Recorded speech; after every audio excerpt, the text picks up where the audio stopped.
Can you tell us how you got into football, firstly as a player? I went to Arsenal when I was 16.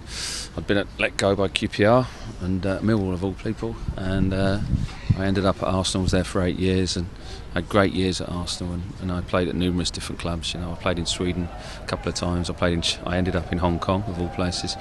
Lots of league clubs, and I've won 3 championships. I've had 3 promotions as a player and a few as a staff member, so I'm happy enough. And how did you make the move into management? Well, I was chief scout here. I was a manager in the conference for both Slough and at Woking. And I got a phone call from Alan Pardew to come over to Reading and be his chief scout and under-17 coach. That was 12 years ago. And obviously 3 years ago I got the job as manager here. In the last 3 years we've had a lot of highs. Obviously big low when we lost the playoff final. But we beat Nottingham Forest to get into the Barclays Premier League, and that was a great night. And then winning the actual title last year, the championship. So to come from losing a playoff final and then to win the championship the following year was fantastic for the players. We've had a lot of highs in the last 3 years as far as the FA Cup's concerned. Last year was a downer. We obviously lost to Stevenage in the third round. 2 seasons before, we got to the quarter-final, and the season before that we got to the quarter-final. We went to Liverpool and won. We went to Everton and won for Reading.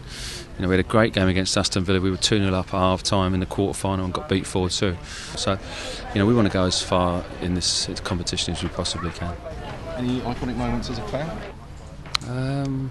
As a fan? Yeah, well, when I was at Arsenal, I was in the squad and we beat Manchester United 3-2 in one of the best finals ever. I think it was 79. We were 2-0 up and they got back to 2-2 in the last kick of the game. Graham Rix put a ball over to Alan Sunderland and he scored, and that was a good night. You managed at obviously very, very different levels. What are some of the differences between the non-league and Premier League? Well, you train on a Tuesday and a Thursday evening. That's what we didn't have any training facilities at Slough or Woking particularly. So there's vast differences. Obviously the finances in the Premier League is incredible. The level of play is amazing. Some of the players that we've played against this season, some of the teams we've played against, obviously world-class players. So there's many differences. Finally, just a very general one. What's the best thing about the game for you? Winning.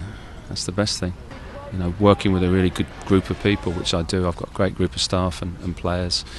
And the fans that we've had a bit of a tough time this season, but the fans have been fantastic. You saw them today. We were 1-0 down and they kept the boys going today, and they'll have had a good night tonight.